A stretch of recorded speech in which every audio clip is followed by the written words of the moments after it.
बदायूं के भीतर जो नफरत बच्चों के साथ दिखाई गई वो साजिद और जावेद कौन थे?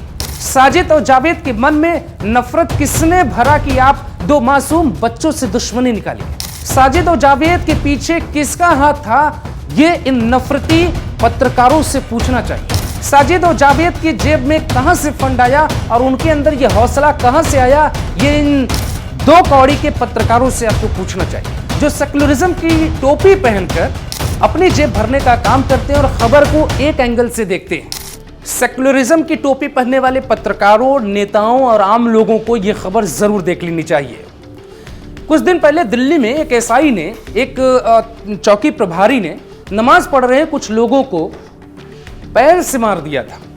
इस बात की आलोचना की जा सकती है कि पैर से क्यों मार दिया था, नमाज पढ़ने के बाद भी वो कह सकता था।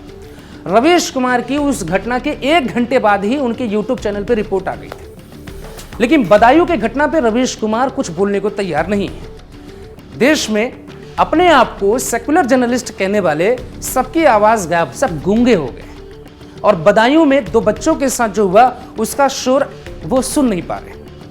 ये गूंगे और बहरे लोग हमारे देश में सेक्युलरिज्म का मानक तय करते हैं, लेकिन इनका मानक आपको समझना पड़ेगा और इनसे आपको पूछना चाहिए कि बदायूं के भीतर जो नफरत बच्चों के साथ दिखाई गई वो साजिद और जावेद कौन थे? साजिद और जावेद के मन में नफरत किसने भरा कि आप 2 मासूम बच्चों से दुश्मनी निकाली है? साजिद और जावेद के पीछे किसका हाथ था? ये इन नफरती पत्रकारों से पूछना चाहिए। साजिद और जावेद की जेब में कहां से फंड आया और उनके अंदर यह हौसला कहां से आया? ये इन 2 कौड़ी के पत्रकारों से आपको पूछना चाहिए, जो सेक्युलरिज्म की टोपी पहनकर अपनी जेब भरने का काम करते हैं और खबर को एक एंगल से देखते हैं।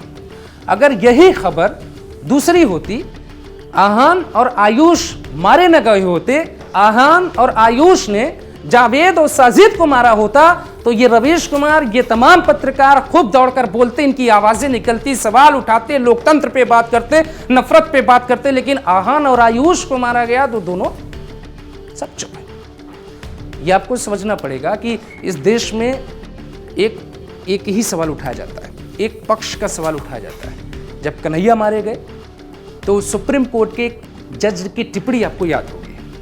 उन्होंने कहा कि ये जो कुछ भी हुआ वो नुपुर शर्मा की वजह से हुआ। विपक्ष के कई नेताओं ने कहा कि बीजेपी की नफरत की राजनीति की वजह से हुआ। जरा अब बताइए, उन बच्चों ने तो कोई बयान नहीं दिया था, धर्म पे कुछ भी नहीं बोला था, मदद मांगने गए, उसकी मां से चाय पीते हैं और दोनों बच्चों के साथ ये कर देते हैं। तो सवाल उठता है कि आखिर उनकी मानसिकता में ऐसा क्या था? चूंकि ये लोग नहीं बोलेंगे, क्योंकि ये वो पत्रकार हैं जो अयोध्या जाकर राम मंदिर नहीं दिखाते, ये वो पत्रकार हैं जो बदायूं में जाकर उन बच्चों की मां से बात नहीं करेंगे, ये वो पत्रकार हैं साजिद और जावेद के घर पे जाके पता करने की कोशिश करेंगे कि आखिर उन्हें कौन फंसा रहा है। उत्तर प्रदेश के डीजीपी तो नहीं फंसा रहे, योगी आदित्यनाथ ने गलत बुलडोजर तो नहीं चला दिया। इसीलिए सावधान रहिए और हो सके तो ऐसे दोगले पत्रकार, नेताओं और सेक्युलरिज्म की झूठी टोपी पहनने वाले लोगों को बेनकाब करिए। आयुष और आहान के साथ खड़े होइए, इस वीडियो को वायरल करिए। उन्हें कुछ शर्म जरूर आनी चाहिए जो हिंदुस्तान को 2 टुकड़ों में बांटते हैं। उनके धर्म पे चोट लगे तो सवाल उठाते हैं, इधर चोट लगे तो खामोश हो जाते हैं। नमस्कार।